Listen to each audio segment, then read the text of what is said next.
card I could use to draw money from an ATM. He also had 500 quid raised in cash to cover immediate expenses. In fact, it was all looking pretty good, until I emerged from the lift to find Farrelly waiting in reception. He directed me into the post room, where a pimply Asian teenager was watching a franking machine whir through a batch of envelopes. "You're on your break," Farrelly told him. "Actually, I need to get these out, but I said you're on your break, Osama, so fuck off." The postboy grabbed his jacket and wisely fucked off. "You and me need to talk," Farrelly said. "Mr. Parr's daughter's gone missing, and he wants you to find her." "I can't comment on that, Farrelly." "Yes, you fucking well can." He poked me in the chest with 2 granite fingers. I toppled backwards onto a chair and opted to waive client confidentiality. "Harry hasn't been around for a couple of days. All Frank wants me to do is check she's all right." Farrelly bent over and put his shaven head within inches of mine. His breath had a metallic smell, as though he'd been gargling with mercury. "Know what I used to think you were?" he asked. "A charming bloke with an above-average sense of humour?"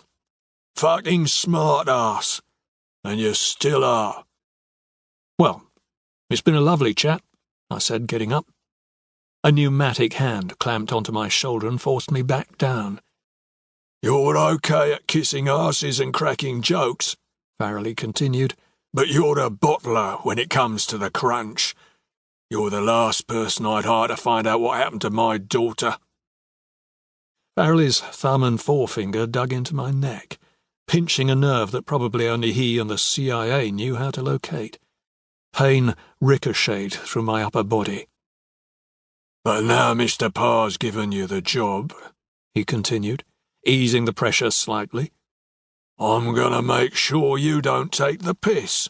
Understood?" "Understood." "Every day you let me know how you're getting on." "Is this Frank's idea?" "No. And you're not going to tell him, are you?" "Of course not." "If you need some help, then you call me." "What sort of help?" Another bolt of agony flew through my shoulder. "That sort," Farrelly said. Harry Parr's flat was in Beecham Buildings, a red brick mansion block close to the British Museum. Next to the entrance door was a panel of brass buttons with the residents' names inscribed against them. I was about to press the one marked Rolf for the 5th time when a voice barked out of the grill. "Are you the plumber?" "I'm afraid not." "Damn! Who are you, then?" "My name's Kenny Gabriel. Harriet Parr's father said that you could let me into her flat. I'm assuming you're John Rolfe." "How do I know Mr. Parr sent you?" "Feel free to call him if you want to." Seconds later, the electronic lock buzzed open. The lobby floor was covered in black and white tiles polished to high lustre. Meagre daylight was augmented by 4 Art Deco uplighters. Built into one of the cream plaster walls was a letter rack. I checked the pigeonhole allocated to flat 10. It contained a gas bill and a flyer from a local pizza restaurant. Absolutely no sign of a ransom demand. Waiting for me on the 3rd-floor landing was a slightly built man in his late 70s wearing a tweed jacket, a Tattersall shirt and a pair of cavalry twill trousers. The trimmed beard made him look like a Russian aristocrat. "Is the lift on the blink again?" John Rolfe asked. Too breathless to speak, I shook my head. "You should be more careful at your time of life," he said. "Come in and I'll pour you a glass of water. I'll apologize in advance for the smell." Despite 3 sash windows opened to their fullest extent, John Rolfe's flat stank like an abattoir in a heat wave. The sitting room had a high ceiling from which hung an ornate chandelier. On a heavy mahogany sideboard were a dozen framed photographs. The earliest was a black and white shot of a young man in battle fatigues, a cigarette hanging jauntily from his mouth.